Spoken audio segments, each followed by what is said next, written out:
राजस्थान से 3 राज्यसभा के सदस्य निर्वाचित होने थे, तो 3 ही फार्म आए थे, स्क्रूटनी में सही पाए गए थे और आज विड्रॉल का समय था, विड्रॉल भी कोई नहीं हुआ, तो निर्विरोध रूप से तीनों राज्यसभा के सांसद हमारे राजस्थान से आदरणीय सोनिया गांधी जी कांग्रेस की तरफ से और मदन राठौड़ जी और चुनीलाल गरासिया जी भारतीय जनता पार्टी की तरफ से चुने गए। तीनों को यहाँ पर सर्टिफिकेट दे दिया गया है। मैं समझता हूँ कि अब ये निर्विरोध निर्वाचन राज्यसभा के सदस्यों के रूप में राजस्थान से पूरा हो गया। अब किसी तरह का कोई चुनाव नहीं होगा। लेकिन निश्चित रूप से सोनिया गांधी जी के राजस्थान के निर्वाचन से और राज्यसभा में जाने से पूरी कांग्रेस को पूरे देश में फ़ायदा होगा, लेकिन राजस्थान में ज़्यादा फायदा होगा क्योंकि सीधे रूप से राजस्थान से आदरणीय सोनिया गांधी जी जुड़ गई है। पहले मनमोहन सिंह जी भी यहाँ से राज्यसभा के सांसद रहे हैं और अब हमारी नेता आदरणीय सोनिया गांधी जी यहाँ से सांसद रही है, तो उनका आना जाना भी होगा और राजस्थान से सीधे जुड़े हुए जो मामले हैं वो भी हम उन तक पहुँचाएंगे और वो राज्यसभा में वहाँ पर राजस्थान से जुड़े हुए मुद्दे भी उठा पाएंगे और पूरे कांग्रेस एकजुटता के साथ में जो है वो लोकसभा के चुनाव उनके मार्गदर्शन में लड़ेगी और लोकसभा के चुनाव में अच्छा प्रदर्शन कांग्रेस करेगी और हम लोग आने वाले लोकसभा चुनाव में अच्छी संख्या में जीत करके और जाएंगे। अमित शाह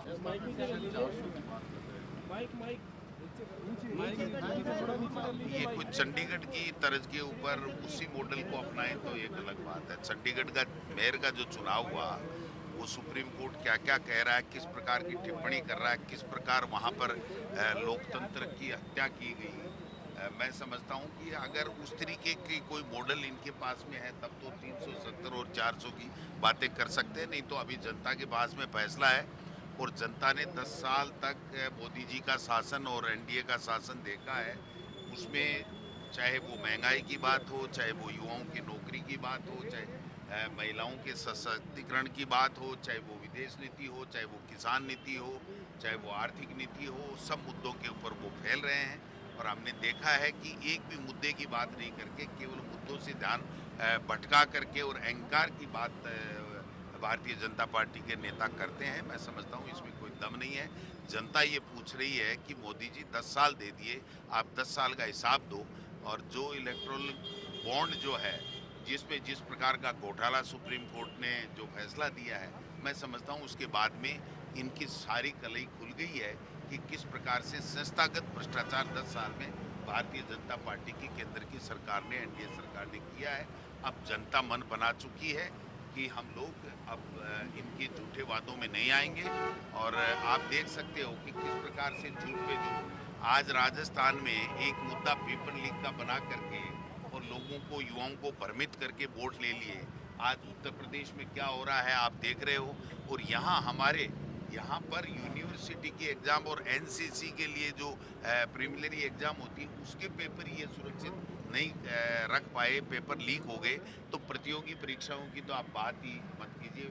हमारे मुख्यमंत्री जी ने ये कहा था कि अब एक भी पेपर नहीं लीक होगा, तो 2 तो एकेडमिक के हो गए, प्रतियोगी परीक्षाओं की तो अब आगे नंबर आएगा जब ये वैकेंसी निकालेंगे, पेपर छपाएंगे, पेपर कराएंगे और युवाओं को नौकरी देंगे, तब पता चलेगा कि इनकी बातों में कितनी सत्यता है। इसलिए इनकी हर बात जो है वो गलत साबित हो रही है, झूठी साबित हो रही है।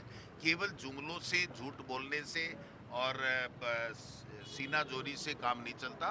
लोकतंत्र में जनता माई बाप होती है और जनता जिसको चुनती है वो वहाँ से चुनाव जीत करके सरकार बनाता है। तो मैं समझता हूँ कि एनडीए अब केंद्र में सत्ता में नहीं आने वाला। लेकिन मोदी जी खुद बोल रही जी, मोदी ही सब लोग यही कह ये रहे कोई हैं। कह सकता है क्या? उन्होंने सारे वोट गिन लिए क्या? या तो फिर ईवीएम का चक्कर है, नहीं तो ऐसे कोई कह सकता है? पहले हम सभी कह रहे थे हम जीतेंगे, सारे जीते क्या? जो जीतने वाले जीत गए, हारने वाले हार गए। तो ऐसे कोई भी जनप्रतिनिधि या कोई शासक ऐसे नहीं कह सकता प्रधानमंत्री या मुख्यमंत्री कि हम तो सारी सीटें हम ही जीतेंगे। मैं समझता हूँ कि ये सब जुमलेबाजी है। इन जुमलेबाजी में कोई दम नहीं है। राजस्थान में लोगों को ये आभास हो रहा है 2 महीने 2.5 महीने में ही कि हमसे गलती हो गई और ये क्या हो गया। हमने तो कांग्रेस की सरकार लानी थी, कांग्रेस के समय में जो योजनाएं अच्छी थी उनका लाभ हमें मिल रहा था। आज तरस रहे हैं लोग, हॉस्पिटलों में जा रहे हैं, तो जो मुख्यमंत्री चिरंजीवी योजना है उसमें कोई इलाज नहीं हो रहा है। ये जो युवा शहीद स्मारक के ऊपर धरने दे रहे हैं, 5 हजार युवाओं की नौकरी ले ली गई है, दूसरी नौकरी का कोई सवाल नहीं है, कोई बात करने वाला नहीं है। अभी ट्रांसफर खोल रखे हैं 10 दिन के लिए। मैं पूछना चाहता हूँ, इन्होंने पहले दिन कहा था कि कोई भी स्थानांतरण अभिशंसा से नहीं होगा, सारे के सारे नीति से होंगे। तो अब नीति बन गई क्या इनकी? 20 दिन में 50 दिन में नीतियाँ बन गई क्या? नीति वही है। आज भी आया है कि यहाँ के विधायक जो है वो चीफ सेक्रेटरी को दे रहे हैं अपनी डिजायर कि हमारे ट्रांसफर करा दो। तो ये तो दुर्भाग्य है।